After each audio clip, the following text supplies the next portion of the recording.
www.beautéimage.tv.com. Le meilleur de Paris, Beauté Image, pourquoi pas lui? Est-ce que Beauté Image, danger. Donc, vous belé vous pour s'abonner. Abonnez-vous, même 1000 abonnements après. 3 millions d'abonnements après. Beauté Image! Ah, balobi yende. Pareil, si même on a épée de diaspora, le monde entier. C'est dans les États-Unis, beautéimage.tv. On va s'abonner là-bas. Beautéimage.tv. On va s'abonner là-bas. On s'abonne, on va s'abonner. Nde bozo monanga awa Mister Siatoul. Nobota la gaga na Senabino. Abonnez-vous na Beauté Image qui toque na elengi. Check. Ika de on fonctionne sur Beauté Image TV. On n'a pas de pile mais on fonctionne toujours Beauté Image. Ah bah tika yoti. Comme si on a Beauté Image. Ça quand on a mot dîner ça là kaka Beauté Image. Ndesi quand même ta simba solo. Bis de combat ibenge. Beauté Image va bien. Donc restez toujours branchés sur votre site Beauté Image TV pour vous avoir une image elengi. Tala venir pour les mots ibenge de la presse à son coach ma solo. Bon il est amandé. Donc, théâtre, mariage, baptême, matanga, King Jones, oh, Bokelian Taba, oh, Bossalani, car numéro au moins dans ces on a bien la Beauté Image TV, image qui t'occupe les lignes. Bonjour monde entier, bonjour Balandignon sur www.beautéimage TV. Zali, bel et bien, Yimoko, votre humble serviteur, Nakumboya Arnaud Ndalou. Car on a une émission na biso ya vérité toujours. Il y a un sujet na biso lelo ezalini. Arnaud Ndalo biso sujet moko kitoko to lobela lelo. Ezali bongo ko passer rapport sexuel avant mariage. Est-ce que ezali malamu ou ezali mabe? Pambate to biso nyonso tout. Souvent to bungana ka na likambo wana. Lelo to yeba vérité wana. Ko passer rapport sexuel ce que ezali malamu ou ezali mabe. Yangwana mingi pona landa vraiment conseil ya likambo wana toyaki bongo kokuta na bongo na mosali na Nzambe vu que mosali na Nzambe tokuti ete tokuti représentant na ye tozana ye awa tokolanda ye puis ye moko akoyebisa biso nyonso. Bonjour papa. Bonjour mon frère. Est-ce que okoyebisa balandi bazolanda yo kombo na yo puis to démarrer? Oui, ngai kombo na ngai za Félix Kenda, naza responsable à jeunesse, président jeunesse ACK Vélodrome. OK, merci. Naza bongo nga mo répéter. Naza bongo na Dediane Meta. Bonjour Dediane Meta. Oui, bonjour, bonjour Arnaud. Bonjour. Et toza pe susu biso moté tozana nde kwa za mpanzi na biso. Bonjour. Oui, bonjour papa journaliste. OK, on s'est présenté bande ko baye baye. Comme on a frère Joël Mutombo, Nazali, vice-président, il y a jeunesse, il y a église Oyo, il y a ACK Vélodrome. OK, merci. Touti bongo Rolanda, bandeko. Pour na zonga bongo vraiment na likambo etali sujet na biso. To na bongo ba question na biso. Et avant na lobana no mingi to zonga sana malobe pa ya Dediane Meta. So bazana moi likambo loba par rapport à sujet o alelo. Na koloba surtout pour le sujet oyo parce que biso ba jeune to bunga na trop to comment bunga rumba makasi donc comment na avant le mariage to ko sala buzo ba to lingi et après et comme makamususu on to zana pour ça peut yo ka ba conseil ba sala nzambe ni ba ko yebisa biso eza malamu to eza mabe to zana pour ça to yeba ngo penza lelo po biso to comment bunga rumba makasi. Non le bas papa. Question la bisol bosso ezali koyeba est-ce que ko passer rapport sexuel avant mariage ezali mabe to ezali malamu? Rapport sexuel avant le mariage ezali mabe. Simplement ezali mabe parce que eloko nyonso tozolo mabe eza oyo Bible interdire. Oyo ezali malamu eza oyo Bible et permettre. Ba tozo mona lelo ba bilenge belé avant Bosali 5 ans na mobali na fiançailles mazo ibisa OK avant ngana bala donc il faut to naye basoki obotaka bon koyeba bongo vraiment oko expliquer bandeko acte wana o wana se posera wana ti comme na point mariage et le nini ko sala vraiment nyo surtout wana ou passer rapport sexuel avant mariage ma nini ko landa wana.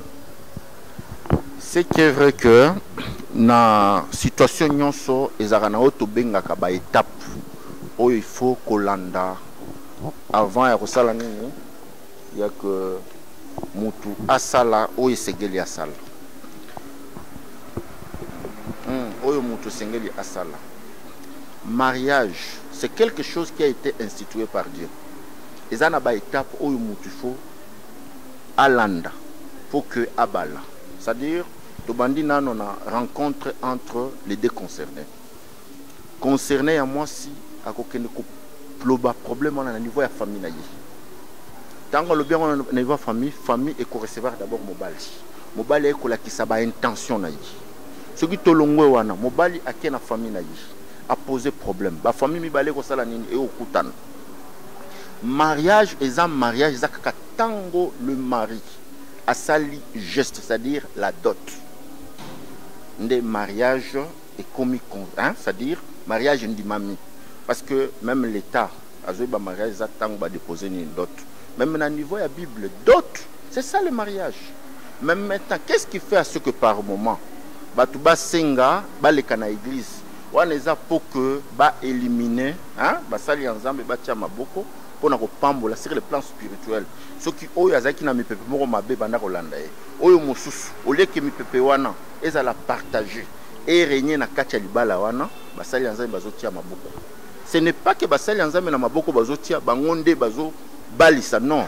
Oyo sala maka déjà na niveau ya famille. L'État est konini, hein, qu'est-ce que je peux dire? C'est-à-dire l'État a appuyé kondima. Parce que même l'ibala est dans l'État. L'ibala, c'est ce que nous appelons le mariage coutumier. Tant qu'on m'a fait sur d'autres. À ce moment-là, ceux qui déjà balé qui va être appris. Parce que autour de nangaï, que ceux qui abalent déjà au niveau de la famille, est-ce qu'il y a qui connaître moi sinaï? Oui. À qui connaître moi sinaï? Parce qu'il y a des cas. Moutou abalé au niveau de la famille, sans que les cas déjà dans l'État, Azadia na moi sinaban, aïe qu'on régularise, puisque pour donner des droits à la femme, et que s'il y a un problème, moi si peu, hein, aïe bah quand même qu'on défendre bah droit naïe. Mais l'église d'abord va bien un mariage religieux, et ça la cérémonie nuptiale, je crois. Et bon ceux qui osent la mobali na moi si baboti bana avant mariage. Femme toyokaraki bana wana baza bana mort ou baza vraiment reconnu t'es pas ensemble. Est-ce que vraiment non, il ne faut pas dire ça, papa. Je crois ce que l'on dit, Maté a basali ensemble mingi, basengaka, ce qui mobali, abala qui azwa qui moisi. Parce que kobala c'est seulement ce qui opési d'autres, ce qui ozwa qui moana ya batu. Hein? Et que au botissier, on demande toujours naba homme wana pour éviter des problèmes avec Dieu. Parce que quand il y a la femme d'autrui, la fille d'autrui, ou régulariser tes familles naïe. Hein? Bah oui, c'est une balia d'autres wana. Bazar, qu'on se plaindre. Non, non, mon rabat ma bala moussous. Mon toisu fille à batou, à botissier. Bazar toujours on a pas problème. Après un temps, tant on mobile a été régularisé, famille s'est payée, bah pambolier a continué. Ok, tu es pas un déco, papa. Vous allez vice-président il y a jeunesse. Question où ils ont touché ming vraiment bisobagène. Et l'on y est attiré à bisobagène pour passer rapport sexuel avant mariage. Tout le monde a le bilingue belé bazo bunga vraiment na likamboana. Merci papa pour la parole.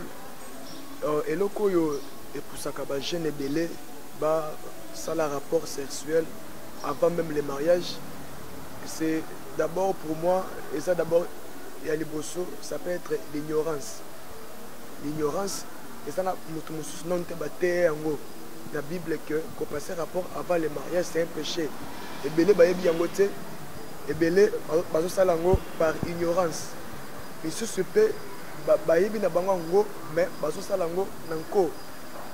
Pourquoi? Parce que bazana ba camarade ya mabe oyo bazo pesa bango ba conseil ya mabe o soki o sala yangote avant le mariage sokoza mobali maïmoko soki et combattayo na mukongo soki ndenge nini.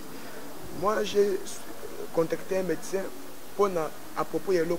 Un médecin a dit que même matin au dépassé l'âge de 18 ans, on s'est rapporté, ils ont bêté.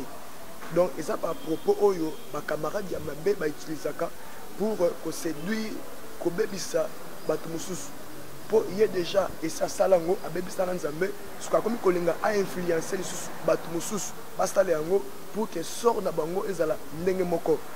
Donc c'est un peu ça. Moutoza na ba camarade Yamabé, azoto ça ba conseil Yamabé et musus ezalaka il y a que moutoza ignorance à éviter, mais ça vient par ignorance. Donc c'est un peu ça. Nama mukuse de la koloba. Wana nazapenga mogote déjà meta soza na likambo loba. Oui, likambo eza toujours ya koloba par rapport ya oyo par rapport à sujet tozolobela. Tanga kina meka un peu kotuna papa Joël. Bon yo lobi ke eza mabe te. Il y a moi 16 années vierge, j'ai rapport sexuel avant le mariage. Pour mingi tozoyo kabalobi était que ceux qui ont 18 ans, ata aux années mois dépassé déjà, au dépassé couple déjà 18 ans, ils ont mabé. Il y a que nous avons rapport sexuel. Est-ce que tu as évité tu as nini par rapport à sujet wana na place où tu as nini? Bon, wana ko loba ko encourager ba ndeko wana oyo ba ebisaka bango que une fois moi si au dépassé 18 ans, au passé acte sexualité, tu auras des problèmes. Naza ko encourager bango ba kende komona ba médecin, ba docteur qualifié, ba tout na bango. Parce que ici à l'église en tant que de responsable de la jeunesse, tu organises ba conférence à propos de sujet oyo. Tu bengisa médecin, tu bengisa et puis un pasteur. Médecin a ebisa biso boy. Ezala na mopanzi mwana mwasi. Ezala na mopanzi ya mwana mobile. Ceux qui mwana mobile a dépassé 18 ans. A sali yangote et ko poser problème mon côté. Donc ezaba mensonge, ba to balanda ba mensonge wana te, beaucoup plus balanda ka information à la source. Ba to na ba médecin. Oto yebi kaka na côté mwana mwasi, ceux qui a commis na ba 45 ans, 50 ans, on a comme une période il y a ménopause. On a moins à concevoir et cause à la tête. Mais avant à Joana, même à Tassali Angote, possibilité il y a concevoir Ezali. Donc, nazo pisa bango que va consulter la source. Ba mona ba médecin, ba tout na bango. À mon niveau, déjà tout na ba médecin plusieurs fois. Ba loba que eza ma bête, ba jeune frère, ba jeune sœur, ba ndeko nanga mibali. Banabasi mutumoko ako sabinote eza nango mabete mi batela zela mariage, je crois tu seras erré parce que lelo ceux qui bato belé na katsanda comme bala bazo vivre bonheur on nzamba lobate c'est suite à makambo. Donc suite à ma pratique avant le mariage ba sali ba pratique on nzamba a pekisa et dans le mariage ba se retrouver baza vide sans bonheur puisque ba brûler ba étape il faut sali yango Dieu va se retirer et tu n'auras pas la bénédiction puisque le mariage est ça institution nzambe nzambe ne mutapambolaka soko lingi opambola na mariage il faut ça bon moko na nzambe et loko nzamba pekisa o sala yangote so sali yangote on comprend que dans le mariage on peut vivre un bonheur on nzamba bongisa derrière le mariage. Donc c'est un peu ça. OK, merci beaucoup papa. Nazaki suna motuna mususu ya kotuna yo pona likambo oyo. Po et comment ba eko fiancé yo ba fiancé yo a monani pe pa na bino mais alobi ke avant bo leka na mariage avant aya ko pesa biloko pa na bino donc il faut ayeba nzoto na yo po bolingwe mata lisusu. Est-ce que azana bazana raison ya ko sala bongo to bazana raison te parce que to comme mon ngo belé soko pesi benzoto te aboyo akeko bala mutu musu apesa ki déjà nzoto na koloba que mariage et ça patient moto penza alingi mwasi na ye ako yebiselo ka bongo te fiançailles eza mariage te fiançailles eza promesse ya mariage. Or les rapports sexuels bibliquement parlant et ça dans le mariage. Or fiançailles eza mariage te. Donc ce qui mobali azo senga eloko wana na moment ya fiançailles c'est que aza or la Bible c'est un péché. Donc, eza mabé, c'est un péché.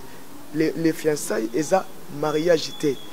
Alors, nazo déconseillé, mibalo bazalaka na ba comportement wana batika yango eza bien te bamekaka te avant le mariage et ça la maka dans le mariage to déconseiller yango eza malamu te. Ok, merci beaucoup papa. Nazong si micro et pas ndeko nanga Arnaud.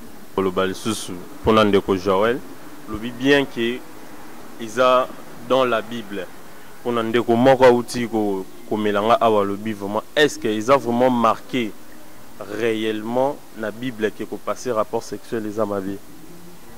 Oui, les amabe pour ceux qui totangi na 1 Corinthiens chapitre 6 verset 18 Bible zolo banabiso que nous devons fouiller l'impudicité. Or l'impudicité est un acte sexuel oyo ezo salama avant le mariage. Adultère est un acte nakoloba adultère yamakasi est un acte sexuel oyo ezo salama, c'est-à-dire quoi en dehors ya mariage. Moutaza marié mais abimi a déconné libanda. En ce moment-là, on va parler de l'adultère. Mais adultère et impudicité, les deux, ils sont interdits. Tu peux citer nos versets. Bon, on va douter. On va consulter 1 Corinthiens 6, verset 18. On peut même aller plus loin dans la Genèse. C'est un verset où dans la Genèse, il y a des Bible. Bible dit que l'homme quittera son père et sa mère et s'attachera à sa femme. Et les deux deviendront une seule chair. Donc pour qu'il s'attacher, l'homme doit quitter d'abord. À qui pas moi si à sa geste adopté en ce moment-là, il y a quelqu'un qui s'attacher na moi si naïe. Donc va consulter verset on appelle ici 1 Corinthiens 6 verset 18.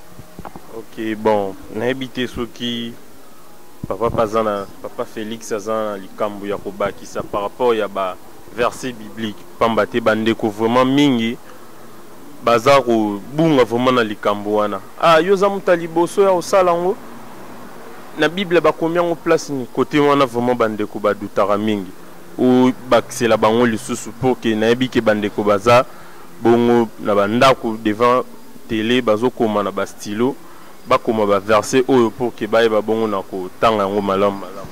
Je pense que s'il fallait d'abord ko appuyer papa Joël na mutuna ndeko meta omoni conseil nga na olinga ko pesa na bandeko bazo landa biso. Il faut d'abord, tant que tu as fiançailles, surtout quand tu as biso mibali, na kosenga poser en autres les communautés. Poser en autres c'est quoi? Satan anda zana sima, ya que au transgresser. Mon péché est à transgresser ba principe nzambati. D'autres zo benga péché.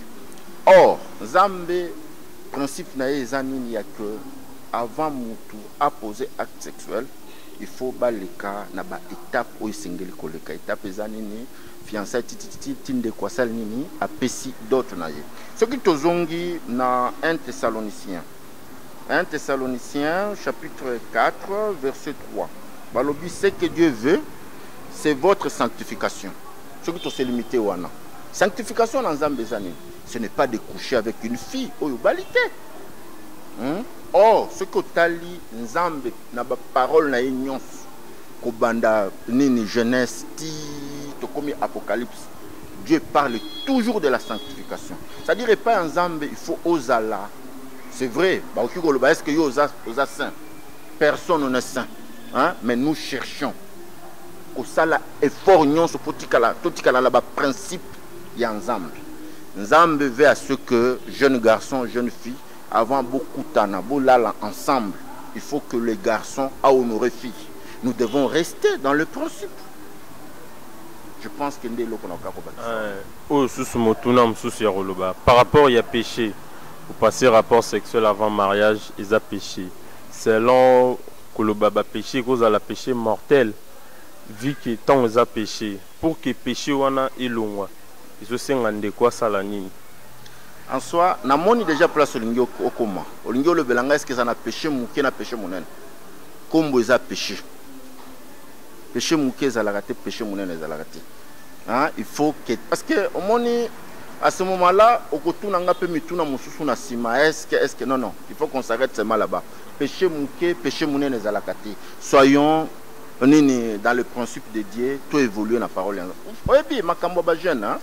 Jeune à l'ukakaka place eza na moi interpréter bien te azui yango asaleli yango avec le jeune jeune na biso nous voulons à ce que jeune na biso batikala sur le droit chemin pour que les lots tozomona vraiment surtout bilenge na biso baza vraiment na ba moins de 18 ans on a vraiment ndé bazo bunga vraiment na lisumu wana au moni d'abord l'acte sexuel ezakaka le geste bato bazo salati l'acte sexuel c'est surtout sur le plan spirituel au makambo ezobeba soki bazoboya acte wana parce que nzamba yebi bien que sima acte wana ezomema makambo belé et pe via mutu pe na acte wana oki obeba or nzamba objectif na ye ezani biso nyonso tokende lola et oya za pe na côté mosusu za Satan ne veut pas Satan azolinga ke ye na ba o nyonso ko benda bakende lifelo.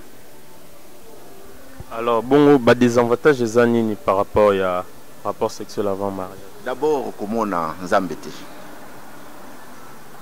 eloko ya liboso muto asali a péché devant Nzambe ezamabe et de plus avant mariage omoni question moko de kwa tuni papa Joël kuna tango ya keno toyebana nzoto boye et après boyebani et ki aboyo conséquence vous allez roloba que non à décevoir ngai or ceux qui vont marcher sur le principe omoni batu ceux qui ba balani c'est difficile que ces gens là se séparer d'un coup parce que ba conseil koya et que la personne a qui makambo nzambe te il finira par comprendre zoka nazaki nde na nini na erreur c'est l'une des raisons ba sengaka que avant batu ba balana avant ba yebana na ba étape nyonso wana ya ba conseil des conseillers conjugaux ndenge ba pesaka ba conseil na bango tout ça c'est pour aider les couples ce qu'on a au tali le sous bien déco au moni pourquoi batiaka ba parrain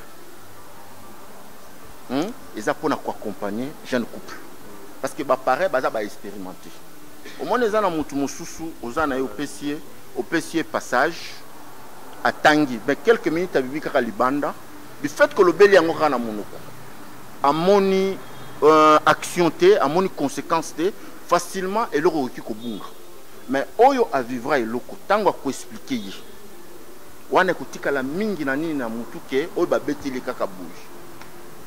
Bon, so nazongi sous c'est pas papa Joël okoyebisa bandeko ba avantage nini eza vraiment soko sali rapport sexuel pendant les mariages ba avantage nini au recevoir.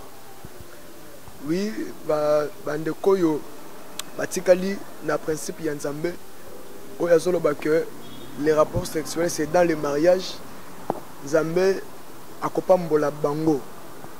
Premièrement d'abord bakomona Yesu. Parce que baza ba enfant obéissant batosi eloko Nzambe aloba so comme batosi yango puisque dans l'obéissance tozana la vie heureuse tous exemples mukie Bible zoloba que enfants obéissez à vos parents parce que l'obéissance c'est un commandement qui marche avec une promesse. Quelle est cette promesse? C'est la vie heureuse et la longévité.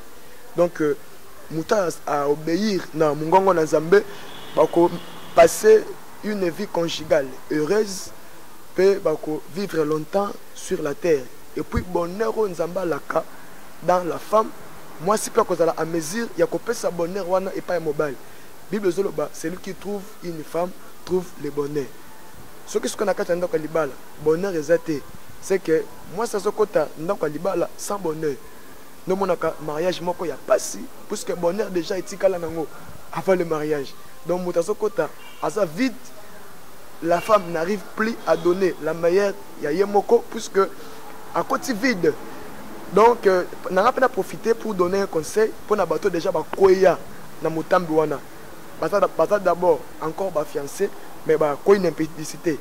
Je crois que c'est une question posée qui papa Félix bande ko en tout cas ba mona basala Nzambe.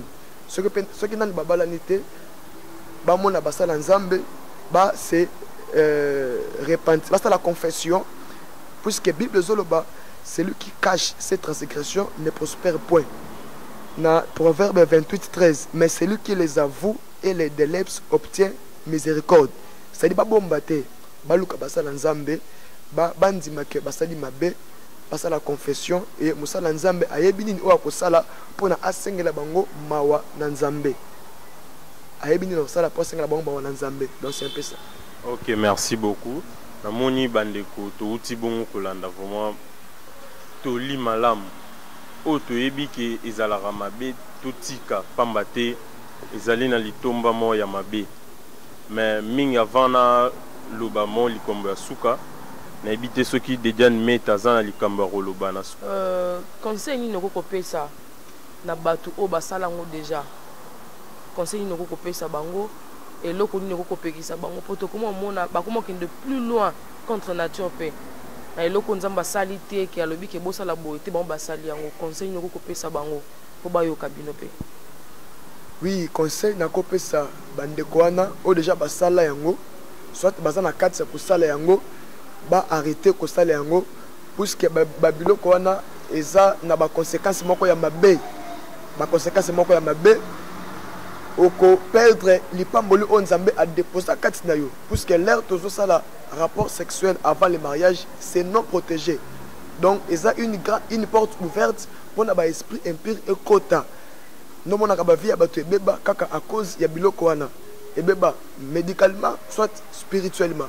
Donc batika eza malamu te pona bango moko et puis pona avenir na bango. C'est un grand conseil on appelle si bango. Ceux qui baso koka kotika yango te baluka basala nzambe basunga bango pour que bakata eloko wana parce que ezana mutu mususu azana volonté kotika mazo kokate. Donc azo kokate c'est plus fort que lui. Nazo pesa ndeko na conseil al kutana basala nzambe ou soit atanga asambela puisque Bible zoloba que tout pouvoir a été donné à Jésus-Christ. Ce que vous avez la volonté, vous manquez pouvoir. Il y a kotika senga pouvoir wana ipa na nzambe. Tout pouvoir lui a été donné. Nzamba peut ce pouvoir wana afin que atika ba pratique contre nature. Ndenge nzamba tika na makambu rapport ezo salama c'est le pénis qui va vers le vagin. Mais le oyo c'est le contraire.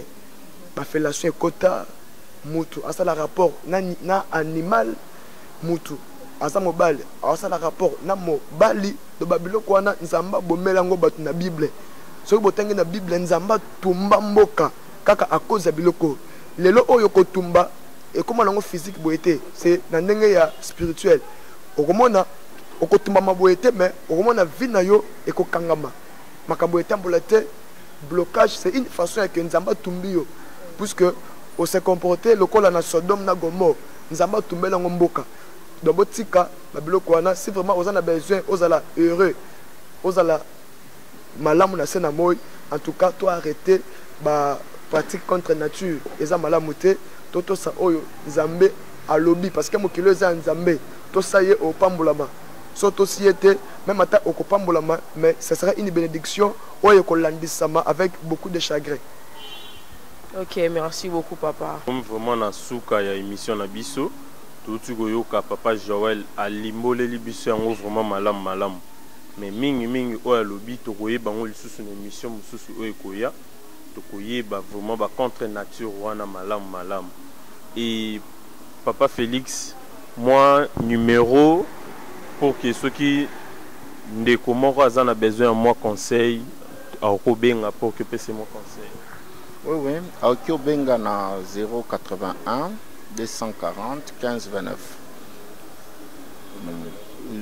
00 243 81 240 15 29.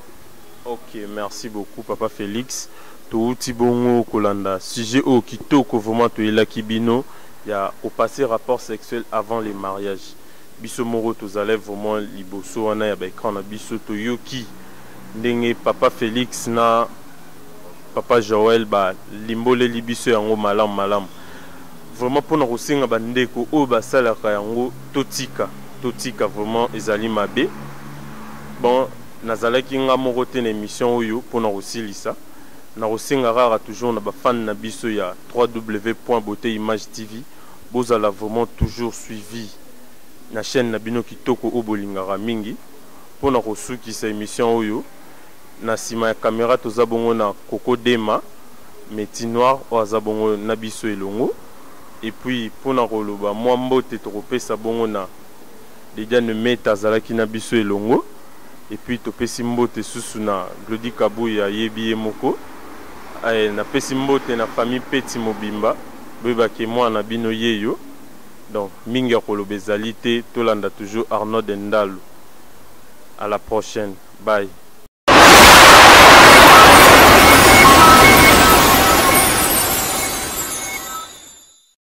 Bonjour à tous, je suis Aimé Bossitampin, propriétaire de Boss Bravo TV. En tout cas, dans des qu'on avait un plaisir ma casse na CPI, enfin de Boss Bravo TV écoute na satellite. Donc ils ont la Congo Mubimba sur réseau TNT. Donc nous nous sommes la télévision à TNT, décoder à TNT, nous l'avons de Boss Bravo TV. Mais bon nous l'avons raté, bah Saint Thomas, collègue dans la bordeaux, il m'a PC la sucre.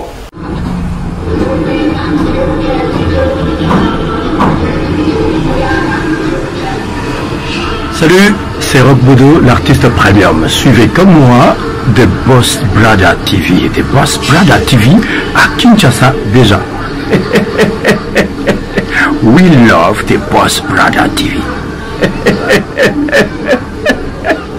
The Boss Brother TV. J'espère que vous avez bon moni, collègue à PCLI.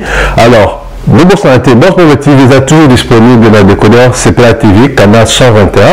Tu vas toujours dans Facebook de Boss Bravo, s'abonner.